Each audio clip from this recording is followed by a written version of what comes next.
السلام علیکم۔ اب تک کی اہم خبروں کے ساتھ میں ہوں احتساب الحق۔ سب سے پہلے اہم خبروں پر ایک نظر۔ بوآو ایشیائی فورم 2024 کے شرکاء کا کہنا ہے کہ دنیا چین کی ترقی اور مواقعوں کی منتظر ہے۔ یقین ہے کہ پاکستان بہت جلد دہشت گرد حملے کے مجرموں کو انصاف کے کٹہرے میں لائے گا، چینی وزارت خارجہ۔ اور چینی وزارت قومی دفاع نے کہا ہے کہ زانگنان قدیم زمانے سے چین کی سرزمین رہا ہے۔ اب خبریں تفصیل کے ساتھ۔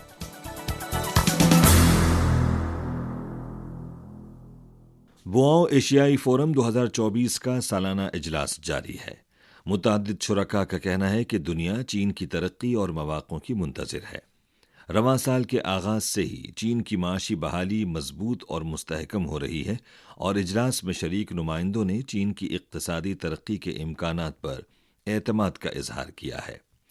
بوآو ایشیائی فورم کے چیئرمین بان کی مون نے کہا کہ چین belt and road initiative, global development initiative, global security initiative اور گلوبل سویلائزیشن انیشیٹو کے ذریعے دنیا کے ساتھ مواقعوں کا اشتراک کر رہا ہے۔ چین کی معیشت بہت بڑی ہے اور توقع ہے کہ چین ایک بڑا کردار ادا کرے گا۔ چین کی نئی توانائی کی گاڑیوں کی پیداوار اور فروخت دنیا کی کل پیداوار کا 60% سے زیادہ ہے اور 5G صارفین کی شرح 50% سے زیادہ ہے۔ چین نئے معیار کی پیداواری قوتوں کی ترقی کو تیز کر رہا ہے اور دنیا کو ترقی کی نئی توانائی پیش کر رہا ہے۔ شرکاء کا کہنا تھا کہ چین کی جانب سے اعلیٰ سطحی کھلے پن کو مزید وسعت دینے کے بڑے اقدامات سے دنیا میں ترقی کے مزید نئے مواقع پیدا ہوں گے۔ 27 مارچ کو سابق فرانسیسی وزیر اعظم جیان پائری رفارن نے بوآو فورم فار ایشیا 2024 کی سالانہ کانفرنس کے دوران چائنا میڈیا گروپ کو ایک خصوصی انٹرویو میں کہا کہ بوآو فورم فار ایشیا عالمی گورننس میں منفرد کردار ادا کرتا ہے۔ ان کا کہنا تھا کہ ایشیا میں ایک فورم کی حیثیت سے یہ دنیا کے دیگر حصوں کے ممالک کو مشترکہ موضوعات پیش کرنے اور مشترکہ چیلنجوں سے نمٹنے کی دعوت دیتا ہے۔ انہوں نے کہا کہ آج کی دنیا میں تبادلے کے ایسے مواقع بہت اہم ہیں۔ فرانس کے سابق وزیر اعظم کا کہنا تھا کہ دور حاضر کی مشکل دنیا میں ہمیں اتفاق رائے پیدا کرنے کی ضرورت ہے اور بوآو فورم فار ایشیا دنیا بھر میں اتفاق رائے پیدا کرنے میں مدد دیتا ہے، جس سے عالمی امن کو فروغ حاصل ہوگا۔ 28 مارچ کو وزارت خارجہ کے ترجمان لین جین نے یومیہ پریس کانفرنس میں پاکستان میں داسو دہشت گرد حملے کی تحقیقات میں پیش رفت کے حوالے سے کہا کہ چین کی وزارت خارجہ اور پاکستان میں چینی سفارت خانہ ہنگامی رد عمل اور واقعے سے نمٹنے کا کام فعال طور پر انجام دے رہے ہیں۔ انہوں نے کہا کہ 27 مارچ کو پاکستان میں چینی سفیر چینی عملے سے ملنے چینی پروجیکٹ کے کیمپ گئے جہاں یہ واقعہ پیش آیا تھا۔ پاکستانی صدر آصف علی زرداری نے پاکستان میں چینی سفارت خانے کا دورہ کیا اور واقعے میں چینی شہریوں کی ہلاکت پر رنج اور تعزیت کا اظہار کیا اور مجرموں کو جلد از جلد انصاف کے کٹہرے میں لانے کے لیے ٹھوس اقدامات کرنے کا وعدہ بھی کیا۔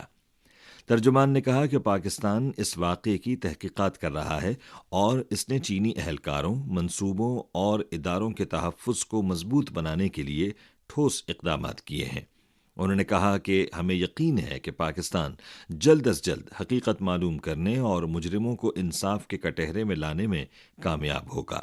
وزارت خارجہ کے ترجمان نے کہا کہ چین ہر قسم کی دہشت گردی پر کاری ضرب لگانے اور عالمی امن و امان برقرار رکھنے کے لیے عالمی برادری کے ساتھ تعاون کو مضبوط بنانے کا خواہاں ہے۔ انہوں نے کہا کہ چین پاکستان میں چینی اہلکاروں، منصوبوں اور اداروں کی سلامتی اور تحفظ کے لیے پاکستان کے ساتھ مل کر مزید اقدامات کرے گا۔ 27 مارچ کو چین اور بھارت نے سرحدی امور پر مشاورت اور روابط کے ورکنگ میکانزم کا 29واں اجلاس منعقد کیا، جس میں دونوں ممالک کے خارجہ امور، قومی دفاع اور امیگریشن کے محکموں کے نمائندوں نے شرکت کی۔ فریقین نے چین بھارت سرحدی امور کے انتظام اور کنٹرول میں ہونے والی پیش رفت کو سراہتے ہوئے اگلے مرحلے کے امور پر تفصیلی تبادلہ خیال کیا اور اتفاق کیا کہ سرحد پر متعلقہ موجودہ امور پر توجہ مرکوز کر کے جلد از جلد فریقین کے لیے قابل قبول منصوبے تک پہنچنے اور سرحدی صورتحال کو معمول پر کنٹرول کرنے سمیت کنٹرول کے مرحلے میں منتقل کرنے کو فروغ دینے کے لیے کوشش کی جائے۔ فریقین کے درمیان اس بات پر بھی اتفاق کیا گیا کہ سفارتی اور فوجی مواصلات کو برقرار رکھتے ہوئے مذاکرات اور مشاورت کے میکانزم کو بہتر بنانے اور فوجی کمانڈر سطح کے مذاکرات کا ایک نیا دور جلد از جلد منعقد کرنے کے لیے کوشش کی جائے اور فریقوں کے درمیان طے پانے والے معاہدوں اور اتفاق رائے پر سختی سے عمل کرتے ہوئے زمینی صورتحال میں تناؤ سے گریز کرنے اور پہلے کی گئی کوششوں کی پیش رفت کو مضبوط بناتے ہوئے سرحدی علاقوں میں امن و امان برقرار رکھنے کے لیے کوشش کی جائے۔ 28 تاریخ کو چین کی وزارت قومی دفاع کے ترجمان وو چین نے بھارت کے نام نہاد اروناچل پردیش کے ہندوستان کا اٹوٹ حصہ ہونے کے دعوے پر تبصرہ کرتے ہوئے کہا کہ زانگنان علاقہ قدیم زمانے سے چین کا حصہ رہا ہے۔ وو چین نے کہا کہ دوسرے ممالک کے درمیان تنازعات بھڑکانے سے اپنے ذاتی مفادات کی تکمیل میں امریکہ کا ریکارڈ بہت خراب ہے اور بین الاقوامی برادری یہ واضح طور پر دیکھ سکتی ہے۔ انہوں نے کہا کہ چین اور بھارت کے پاس سرحد سے متعلق اچھے میکانزم اور مواصلاتی ذرائع موجود ہیں۔ دونوں فریق بات چیت اور مشاورت کے ذریعے سرحدی مسئلے کو مناسب طریقے سے حل کرنے کی صلاحیت اور خواہش رکھتے ہیں۔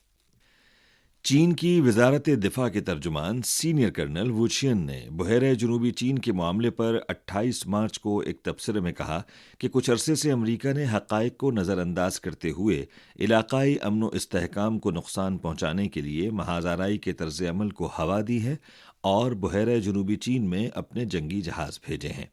اس سلسلے میں چین کا موقف واضح ہے کہ امریکہ کو اس معاملے میں مداخلت کا کوئی حق نہیں اور امریکہ اور فلپائن کے درمیان فوجی تعاون کو چین کی علاقائی خود مختاری اور بحری حقوق و مفادات کو کمزور کرنے کے لیے استعمال نہیں ہونا چاہیے۔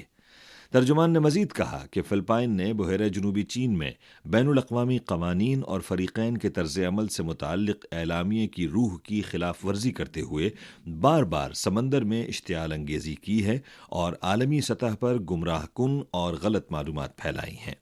چینی وزارت دفاع کے ترجمان نے کہا کہ اس معاملے میں چین فلپائن کو بگاڑ پیدا کرنے کی اجازت نہیں دے گا اور ہنگامی حالات سے نمٹنے کی تمام تیاریاں مکمل رکھے گا تاکہ اپنی علاقائی خود مختاری اور بحری حقوق اور مفادات کا مضبوطی سے دفاع کیا جا سکے۔ 26 مارچ کو اقوام متحدہ کے ورلڈ فوڈ پروگرام نے کہا کہ غزہ کی پٹی کو اس وقت شدید قحط کا سامنا ہے جس سے وہاں کے عوام متاثر ہو رہے ہیں۔ اس وقت غزہ کی پٹی میں داخل ہونے والی امدادی سامان کی مقدار کافی نہیں ہے۔ فلسطین میں ورلڈ فوڈ پروگرام کے ریجنل ڈائریکٹر میتھیو ہولنگورتھ نے کہا کہ دنیا میں کہیں بھی لوگوں کو اس قدر قحط کا سامنا نہیں ہے۔ غزہ شہر بحران کا مرکز ہے اور یہاں کے لوگ ہر روز زندہ رہنے کے لیے ضروری سامان کی تلاش میں ہیں۔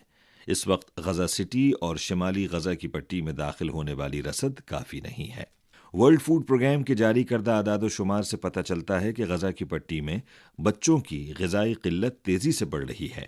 اس خطے میں 2 سال سے کم عمر کے ہر 3 میں سے 1 بچہ غذائیت کا شکار یا بہت کمزور ہے۔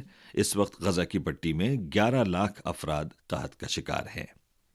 مقامی وقت کے مطابق 26 تاریخ کو جاپانی حکومت نے کابینہ کا اجلاس منعقد کیا اور تیسرے ممالک کو جاپان، برطانیہ اور اٹلی کے مشترکہ طور پر تیار کیے گئے اگلی نسل کے لڑاکا طیاروں کی برآمد پر پابندی ہٹانے کا فیصلہ کیا۔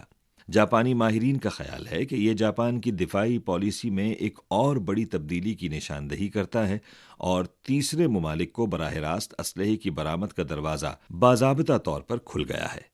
جاپان ہوسٹی یونیورسٹی کے انسٹیٹیوٹ آف پالیسی سائنسز کے ڈائریکٹر ہیروشی شیراتوری نے کہا کہ جاپانی حکومت نے ہمیشہ تیار شدہ ہتھیاروں اور آلات کو برآمد کرنے سے منع کیا ہے، تاہم پابندی اٹھانے کے اس فیصلے سے جاپان کے لیے تیار ہتھیار اتحادی ممالک کو برآمد کرنا ممکن ہو جائے گا۔ یہ جاپان کے قومی کردار اور دفاعی پالیسی میں ایک بڑی تبدیلی ہوگی۔ ہیروشی شیراتوری کا خیال ہے کہ جاپان ٹیکسوں میں اضافے اور دیگر ذرائع سے دفاعی اخراجات میں اضافہ جاری رکھے ہوئے ہے، علاقائی فوجی کشیدگی کو بڑھا چڑھا کر پیش کر رہا ہے اور جاپان کے امن پسند آئین کی خلاف ورزی کر رہا ہے۔ اسی کے ساتھ خبریں ختم ہوئیں۔ مزید خبروں، تجزیوں اور تبصروں کے لیے وزٹ کیجیے ہماری ویب سائٹ urdu.cri.cn